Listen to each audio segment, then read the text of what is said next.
They say suffering can do two things to a person. It can make you kind because you know what pain feels like, or it can make you wicked because you decide nobody else deserves better than what you got.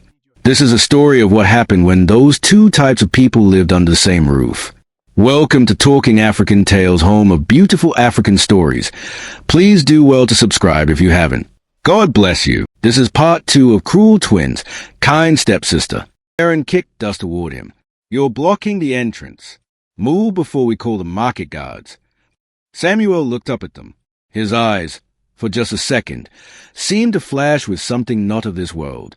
Not anger, something deeper. Sadness mixed with finality. So it shall be, he whispered. The twins didn't hear him. They were already walking into the market, laughing about the dirty old beggar. They found work that same evening with a wealthy merchant who needed housemaids.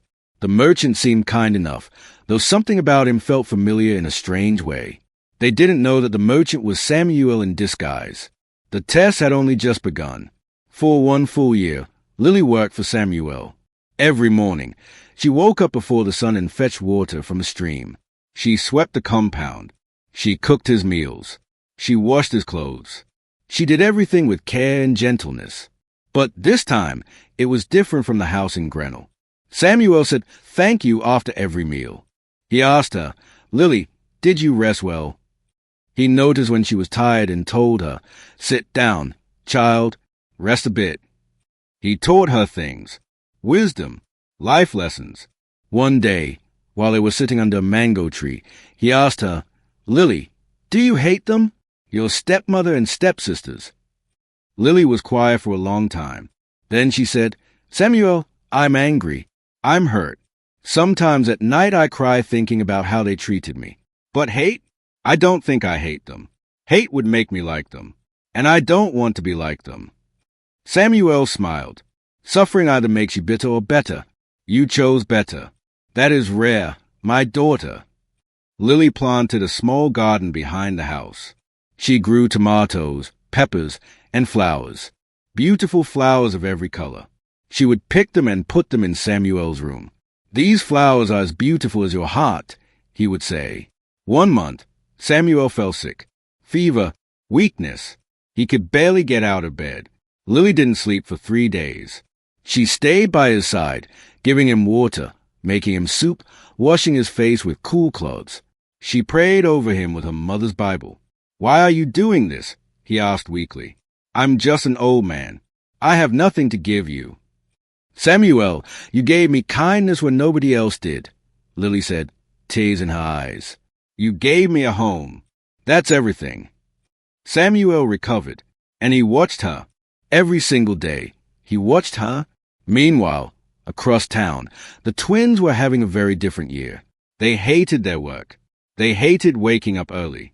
They hated being told what to do. "This is nonsense," Veronica would complain. "We didn't come here to be slaves." They stole from their employer. Small things at first. Coins, food, then bigger things. Jewelry, money from his office. They lied constantly. "We finished cleaning that room." They didn't. "We delivered that message." They didn't. They mocked the other workers. "Look at that girl's ugly dress," Sharon would laugh loudly. "She looks like a village rat." They tried to seduce every wealthy man they met, hoping to trap one into marriage and escape work. Their employer, the merchant, watched them carefully. He corrected them gently. "My daughters, stealing is a sin. Return what you took." "We didn't take anything, you senile old man," Veronica would snap back. One day, while snooping through the merchant's office looking for money to steal, Sharon found something that made her eyes go wide. Behind an old clay pot, rolled into the corner, was a small leather pouch. She opened it. Gold coins. Dozens of them. Shiny, heavy, real gold. "Veronica, come here," she whispered urgently. They stared at the coins, their hearts pounding. "Take them," Sharon said. "Take them and let's leave this place tonight." "But what if he finds out?" "He's old and stupid. He probably forgot he even has this." "Take them." They filled their pockets with gold coins and walked out like nothing happened. That same day, Lily was cleaning Samuel's small house when she moved an old clay pot in the corner. Something rolled out, a small leather pouch. She opened it and gasped. Gold coins. Beautiful, shining gold coins. Her first thought was, this could change my life. I could take this and start over somewhere new. Nobody would know. But then she heard her mother's voice in her head. Let your light shine. Lily closed the pouch gently, placed it back behind the pot, and continued cleaning. Later that day, she mentioned it to Samuel. Samuel, I found a pouch of gold coins behind the pot. I put it back. I wanted you to know it's there in case you forgot. Samuel looked at her for a long, long time. Then he said quietly, Thank you, my daughter. The year passed. 365 days. Lily grew stronger, wiser, more peaceful. The twins grew harder, angrier, more bitter. And then one morning, Samuel called Lily to the front of the house. It is time, he said. Part 6, the rewards. Lily stood in front of Samuel, confused. Time for what? Time for you to go home, he said gently. Lily's heart dropped. Did I do something wrong? No, my daughter. You did everything right. Come, kneel. She knelt. Samuel placed his hand on her head, and then something impossible happened. His body began to shimmer, like heat waves rising from hot ground. His old, frail form seemed to glow. For just a second, Lily saw something else. Someone else. Younger, taller, radiating light. His eyes held galaxies. Then he was Samuel again. Lily, he said, his voice deeper now, echoing like it was coming from everywhere at once. Do you know who I am? You're Samuel, she whispered, trembling. I am a messenger, a test sent to the children of earth. I appear to the broken, the proud, the kind, and the cruel. I offer everyone the same choice. How will you treat someone who can do nothing for you, who cannot reward you, who cannot help you? How will you treat them? Lily's eyes widened. The twins, Veronica and Sharon, they met you too. Yes, at that same market entrance. I asked them for help. They kicked dust at me and walked away. But you gave me your last bread. You knelt down to my level. You cared for me when I was sick. You returned the gold when you could have stolen it. You passed every test. Tears poured down Lily's face. I was just trying to do what my mother taught me. Your mother was a righteous woman, Samuel said. She watches you from beyond, and she is proud. Now, come. He led her inside to a room she had never seen before. He opened the door. Inside were chests. Many chests. He opened one. Gold bars, glowing with warm, gentle light. This gold is blessed, Samuel said. It will never run out as long as your heart remains pure. You will never know poverty again. Lily fell to her knees, sobbing. Samuel, I don't deserve this. You deserve exactly this. But there is more. A young man stepped into the room. He was tall, handsome, with kind eyes that looked just like Samuel's. This is my son, Daniel, Samuel said. He has been abroad, studying, building a life. But I told him about you, about your kindness, your strength, your heart. He wanted to meet you. Daniel stepped forward and knelt down beside Lily. Lily, he said softly, I watched you this whole year. My father showed me everything. How you cared for him when you thought he was just a poor old man. How you gave your last bread. How you loved without expecting anything back. And I fell in love with who you are. Lily couldn't speak, couldn't breathe. You have nothing, Daniel continued. No family, no home, no money. But you have everything that matters. You have a good heart, and that's all I want. Lily Harper, will you marry me? Lily broke down completely. 3 years of pain, 3 years of sleeping on the kitchen floor, 3 years of being called worthless. All of it came flooding out. She cried so hard her whole body shook. My mother said my reward would come, she sobbed. She said it in her letter. She promised me. And she was right. She was right. Samuel placed his hand on her head. Your mother prays for you still from beyond the veil. She sees this moment. and she is filled with joy. Lily looked up at Daniel through her tears and nodded. Yes, yes, I'll marry you.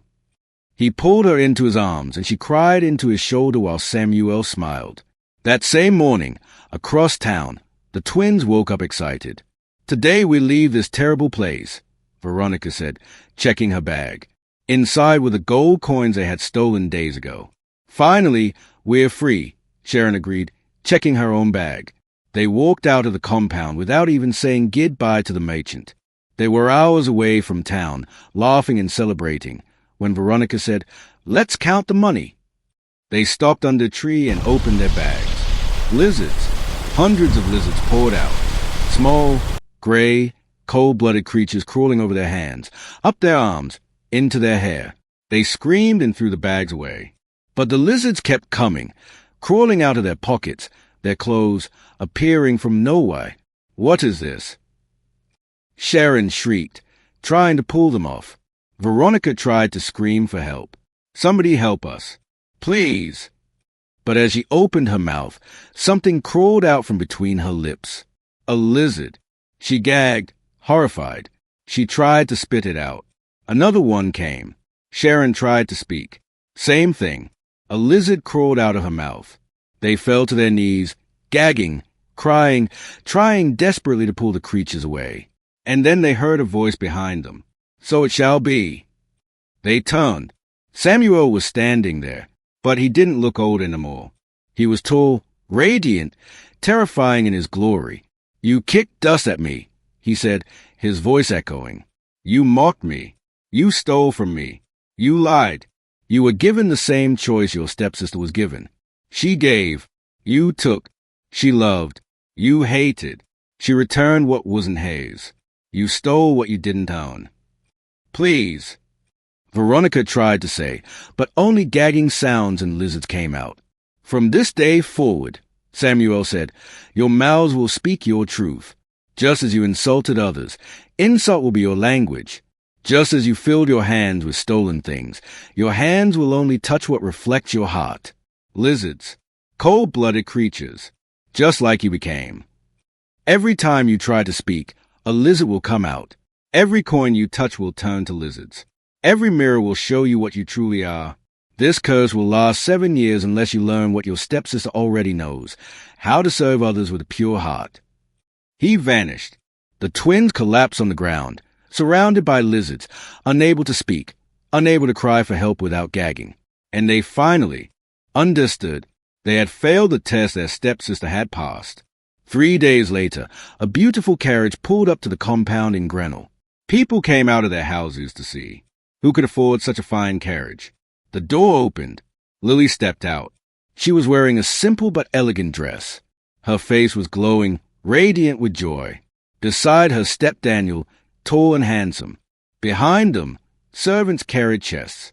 The village erupted in whispers. Is that Lily? The girl who was treated like a servant.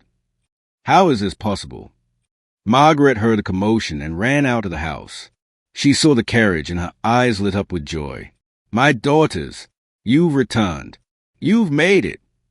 Then she saw who stepped out of the carriage. Her face fell completely. Lily. Hello, Margaret, Lily said calmly. I've come home. Where? Where are my daughters? They're coming, Lily said quietly. And right at that moment, screams erupted from the village entrance. The twins stumbled into the compound. They were filthy. Their clothes were torn. Their hair was wild. And lizards were crawling all over them, in their clothes, in their hair, falling from their pockets. The villagers screamed and scattered. Margaret ran to them. Veronica, Sharon, what happened to you? They tried to speak, but could only gag as more lizards crawled out of their mouths. Margaret fell to her knees, pulling lizards off them, crying, What is this? What happened? Daniel stepped forward. Your daughters received what they gave. They met my father, Samuel, at the market entrance. He was testing them, just like he tested Lily. He asked for help. They kicked dust at him. They mocked him. They stole from him. Lily gave him her last bread. She cared for him. She was honest when she could have stolen. Margaret looked back and forth between Lily's joy and her daughter's horror, between the chest of gold being unloaded and the lizards everywhere. I did this, she whispered. I taught them to be cruel. I made Lily sleep on the floor. I let them mock her. I destroyed my own children. She looked up at Lily. You should hate me. Lily was quiet for a moment. Then she said, Margaret, you made my life very painful. You took my father's house and made it my prison. I should hate you. But my mother taught me that bitterness only poisons a person who holds it. So I'm choosing to forgive you. Not because you deserve it, but because I deserve to be free from anger. Margaret covered her face and wept. Lily turned to the twins, who were still gagging, still surrounded by lizards. Samuel told me your curse can be broken, she said, but only one way. You must serve others the way you made me serve you. For 7 years.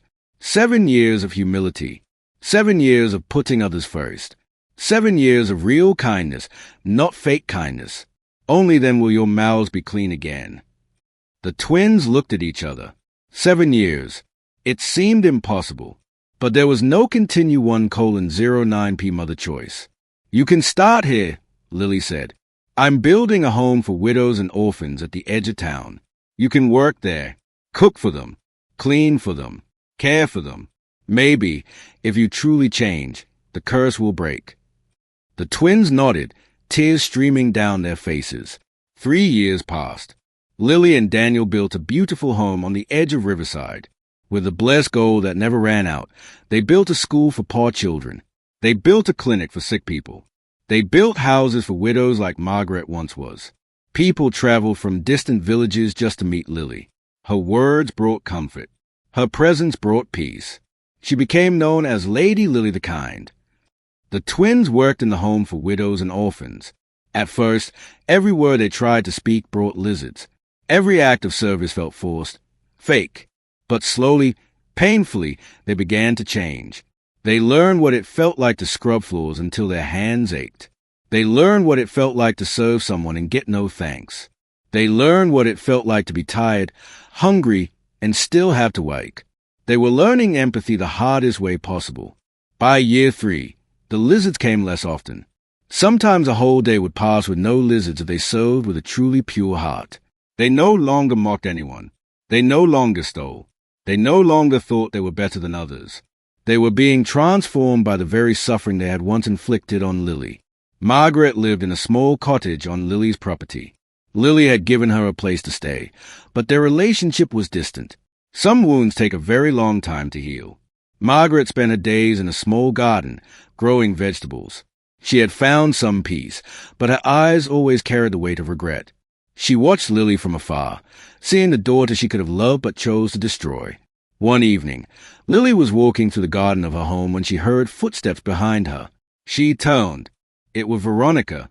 Veronica stood there, looking nervous, afraid. She opened her mouth slowly. Lily, thank you. No lizard came out, just words. Her eyes went wide. She touched her mouth in shock. Lily smiled gently. You're changing, Veronica. Keep going. Redemption is real for those who truly want it. Veronica's face crumpled and she started crying. Not the angry crying of before. The relieved crying of someone who finally sees hope. Lily walked over and hugged her. You're going to be okay. Both of you. It won't be easy, but you're going to be okay. As the sun set over the garden, the village of Grinnell in the distance, Lily thought about her mother's letter. Let your light shine. She had, even in the darkest times, she had let it shine. And now that light was not just hers. It was spreading to broken people, to cruel people, to people who thought they were beyond saving. Because Lily had learned the greatest truth of all, kindness isn't weakness. Kindness is the strongest force in the world. Strong enough to break curses. Strong enough to change hearts. Strong enough to turn a servant into a queen. And strong enough to offer your worst enemies a second chance at becoming human again. The end. They say suffering can do 2 things to a person. It can make you kind, or it can make you cruel. Lily chose kindness, and kindness chose her. If you love this beautiful story, kindly subscribe for more.